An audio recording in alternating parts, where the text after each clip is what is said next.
All right, so I flew down to inspect these state trooper interceptors that were at auction, or they're currently at auction right now. So this is the one I'm most interested in. It's got 96,000 miles. And when you're looking at the engine, what you want to look for first is the water pump. And generally, there's two places to check. The side of the tensioner, and I don't see, or like around the edge of the tensioner, I don't see any wetness there.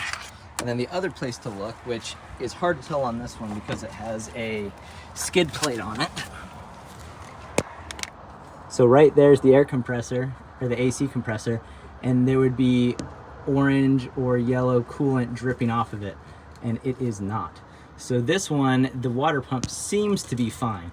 Now what this one does have is, if you go to the back of the engine underneath the rear valve cover and then up on the timing cover, it's hard to see here, but there is some wetness that looks like oil is leaking slightly from the timing cover. If we're looking at it from behind our front wheel, you can see it a lot better right there. So if I zoom out, this is kind of where I'm at. Here's my tire. Come out here, zoom in, and it's not terrible. It looks like it's seeping out, and then it's catching a lot of dirt and stuff from the road, but it doesn't seem to be dripping on the ground. So while it could probably use a timing valve or a timing cover gasket, probably not a huge deal as long as it's not actually leaking a lot of oil. While we're down here, we can take a look at some of the rust. There is some rust, but that is just kind of the reality of where I live. And in the rockers, there's rust too. Nothing too crazy, but it's definitely present.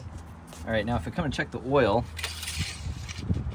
you'll see the oil level is really high on this one for some reason, and there's really only two reasons for that. The first is they overfilled it, which I'm hoping is the case, but the other reason could be is if the coolant all leaked out of here and is in the bottom of our engine pan, that would displace the oil and it would rise to the top, and it would look like the oil's really high. However, I'm looking and our coolant level is where it should be, so unless they recently topped this off after the coolant filled into there, I'm thinking they just overfilled this. I'm hoping that's what the case is. We did get a chance to run this slightly just now. The guy came out with the key and a jumper, and we were able to run this for a minute, and I would expect there to be frothiness all up and down this and bubbles, and I'm not seeing it if there was coolant in there. So I do think that it's just the oil levels a little high, but you probably shouldn't run it like that. So you probably ought to drain some of the oil out so you're not putting too much oil up against the pistons and the rings. So now this one is a 2015, I think, with 141,000 miles.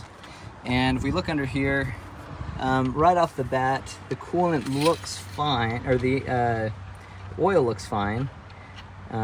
Looks a little high on this one, but not anything crazy. But if we look down here, we are almost completely out of coolant. Now, at least they were using the right coolant, but it's really low. And so if it's not being really high up on here, that means that it's probably not getting into the engine, which is a good thing, but it's going somewhere else, so it's probably leaking. So we're going to look for leaks. So the easiest place to look is going to be right up here on the tensioner. And if you look right on the top of the tensioner, it is all oily looking. So that's where coolant's been leaking out and building up oil and dirt and crap on top of that coolant.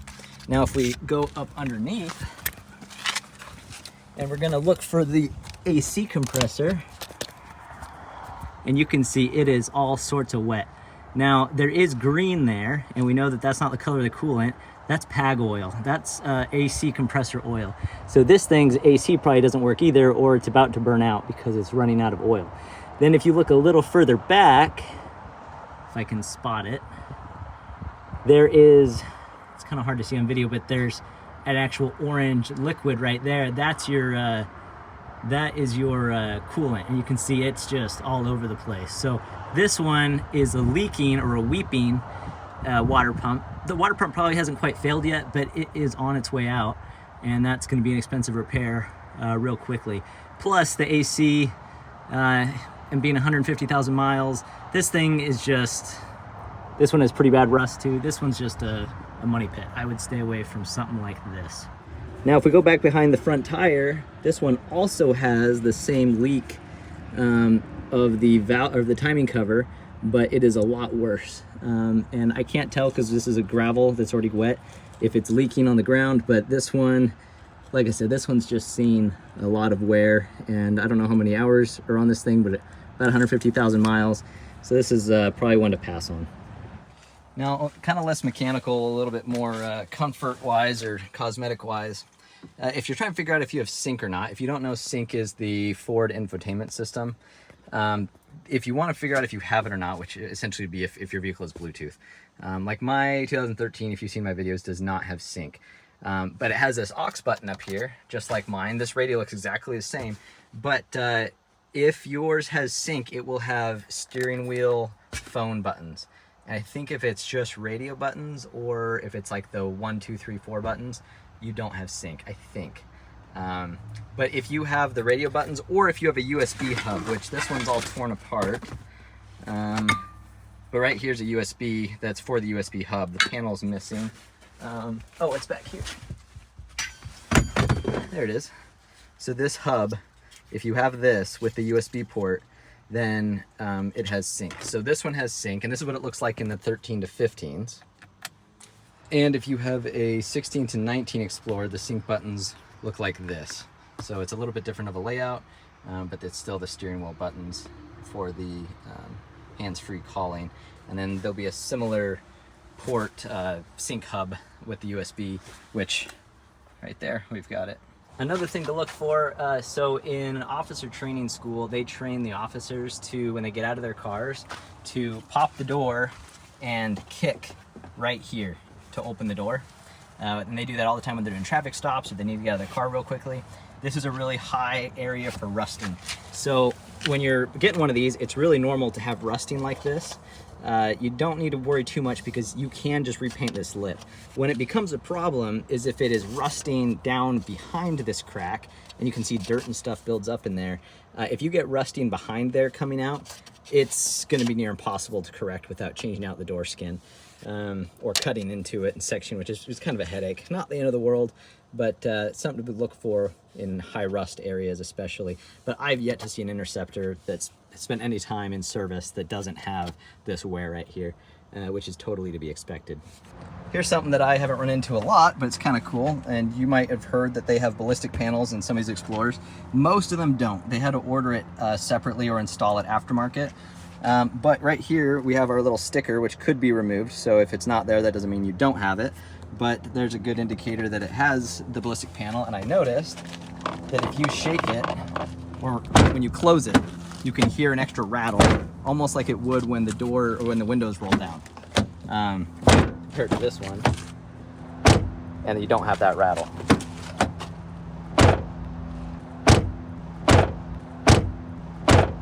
So here's another thing if you're looking at one of these straight from the auction. A lot of times they have these plastic seats, and you might be a little worried because you're gonna have to source obviously a non-puke seat.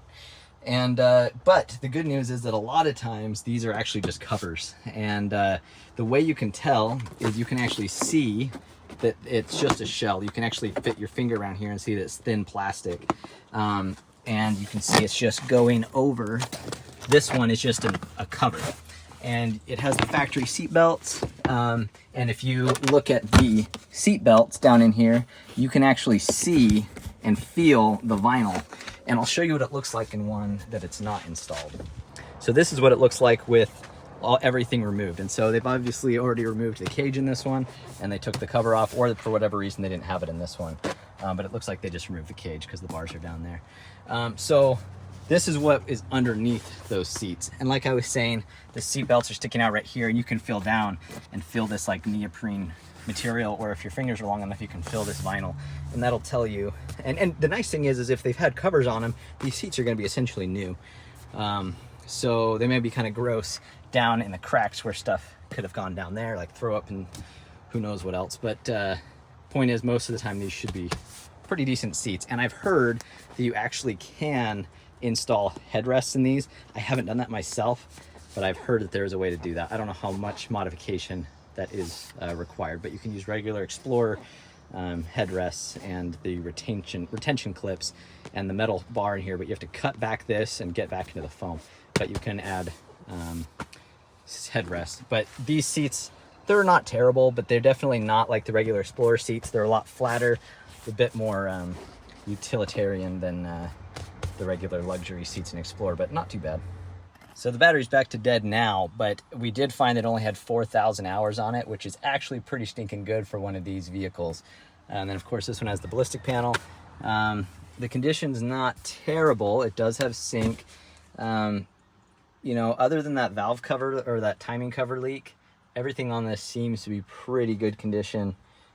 So we're going to potentially bid on it and see if we get it. Okay, now that we've figured out whether or not this is a good mechanical vehicle for us, if it's going to work out, now we come home and we're going to need to figure out, if we are bidding at an auction, exactly how much we should spend on it. And so starting out, I'm here at my auction site. This is GovDeals. There's quite a few auction sites, and it's got all the details here. There's a few things that we need to make sure that we're aware of before we start bidding. First off, you're going to want to have an account, and a lot of these bidding sites require that you set up an account. It's like 24 hours or sometimes a week or however long ahead of time, so you don't want to wait to the last minute to to make an account before bidding. So first off, something that a lot of people forget about is the fact that there are buyer premiums. So right here on this auction, it's really obvious. Right here, it's 9.5%. So let's say that no one bids against me. I'm currently the top bidder. I'm the only bidder, and but we have 4 days left, and most of the bidding happens in the last hour. So this really doesn't say much. High chance I'm going to get outbid on this. I'm actually not going to try super hard for this one. I more wanted to show you guys how I do this. But anyway, so pretty much, let's say I got this for $4,000. Well, that means that 9.5% of that total is going to be added, and the GovDeals is just going to take that. That's their fee. So what I like to do is I have a Excel spreadsheet, or if you have a Gmail, you have this built in for free. If you don't have Excel, it's called Google Sheets. So I'm going to come over here to my auction fee. I just like to make a spreadsheet. You can copy it out just like this, or make your own, or do it on paper, whatever you want. But this way it'll calculate it for me. So I'm going to go to auction fee, and I'm going to say this box equals 0.095 for 9.5% times this box right here, which is going to be where I enter my bid. So right now I'm the top bidder at $3,900. So that means that the sum of these two boxes right here is what I would actually be paying out the door if I were to get it for the $3,900. And so that can be a little deceiving, and in some places they also have sales tax. And I'm lucky that in my case we don't have sales tax here in Alaska for used vehicles, but some auctions will tack on tax too, and that could be another whatever percent. I've seen sometimes your fees and tax and stuff is like 20% after auction fees and taxes. So you definitely want to take that into account, but it should be listed out in the description if there is a bidding fee, or if there is or not a bidding fee, but a buyer's premium, auction fee, or taxes. And so I don't have tax, so I'm going to put 0 on that.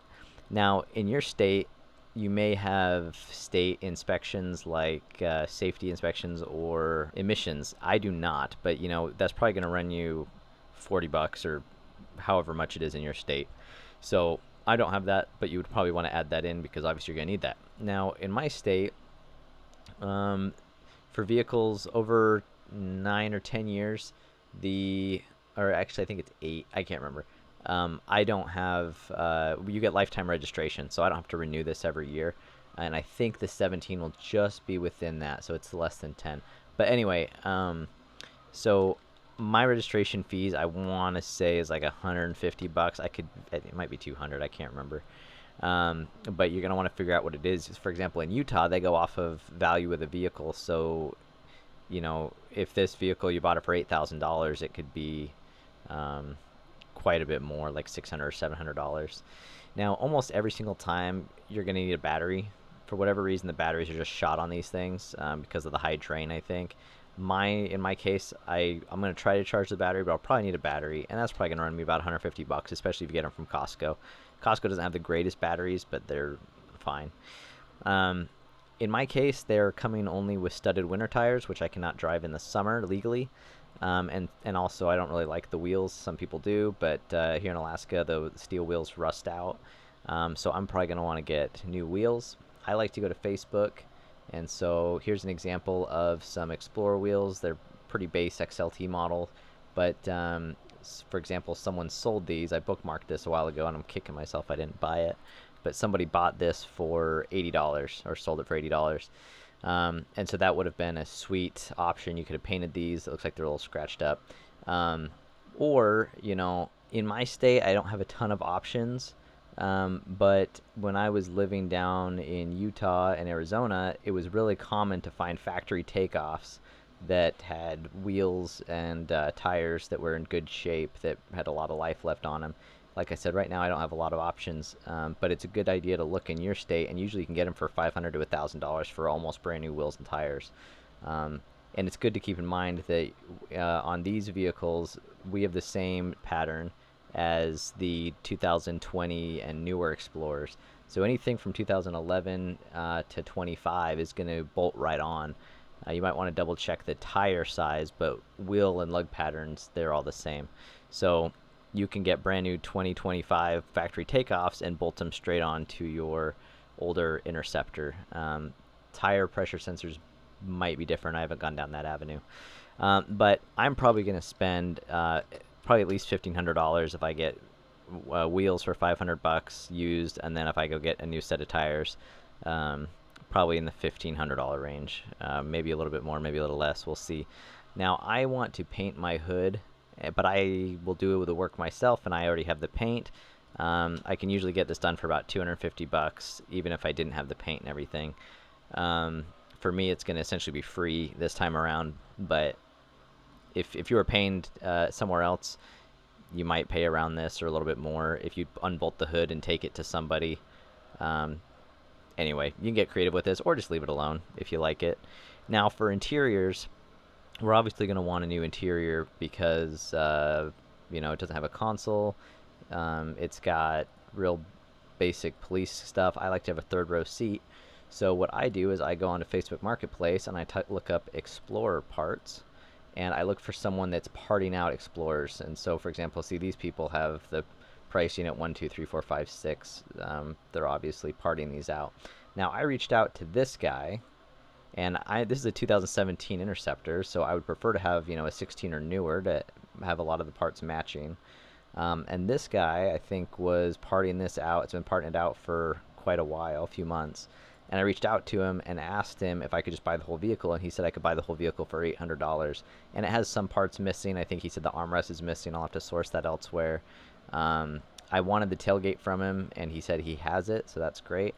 But he said he's going to pull the engine and transmission out, and then he'll sell the rest of the vehicle to me for $800, which is a steal, because I'm going to want these roof racks.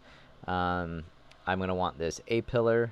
If it's intact, it might be broken. I'm not sure. I wanted the gate. I want all the interior. The seats, the airbags are blown, but I will be swapping over the airbags from my Interceptor, and then I will take this down to an upholstery shop where they will pull the covers off, re-sew them up the right way so that if an airbag deploys again, that it will not interfere and it will deploy properly. And then it will just have like the door cards. This one might not work. It might be broken. I'm not sure. I haven't gone and looked at it yet. But most of the parts in this vehicle, the leather wrapped steering wheel, the whole center console, the seats, I should be able to salvage all this. And like I said, about $800. And so I'm going to put $800. But usually, even if someone's not parting out a whole vehicle, I've been able to pretty successfully at junkyards or just similar situations get a whole interior for about $1,000. So if you want to do a full interior swap, I'd budget about $1,000. You might get luckier. I've heard of people getting them for $400. Then I always put in a buffer fund of about $1,000, and this is, if you realize that a brake caliper is seized, or just something that you didn't expect or you couldn't check at auction. And now this may be low, but I at least like to throw something in there. And hopefully if you did your inspection, it will not be too many surprises. So then what I do is I come here and I'll do a total. So it'll add all these up. And so out the door, even though I'm bidding $3,900, and let's say I got it at that, I'm going to be spending $8,000 to get this car up to where I want it, which is quite drastic compared to where it was before. Now let's say we are just going to drive it as is. So we can take that away. Let's say you're going to leave the hood alone. Let's say it has good wheels and tires. Even then, 5,500, you know, and you're driving it as is, you know, still a little higher. So let's just go with this. Let me go back.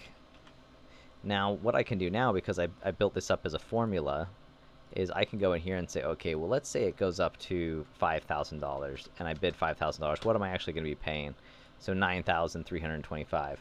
And then what you can do is you can figure out what a good number is you're comfortable with selling. You can go and see what Explorers are selling for on market, and maybe reduce by about 20%, because it is a little harder to sell these Interceptors. Once people realize that they were police cars, they've got kind of a bad stigma.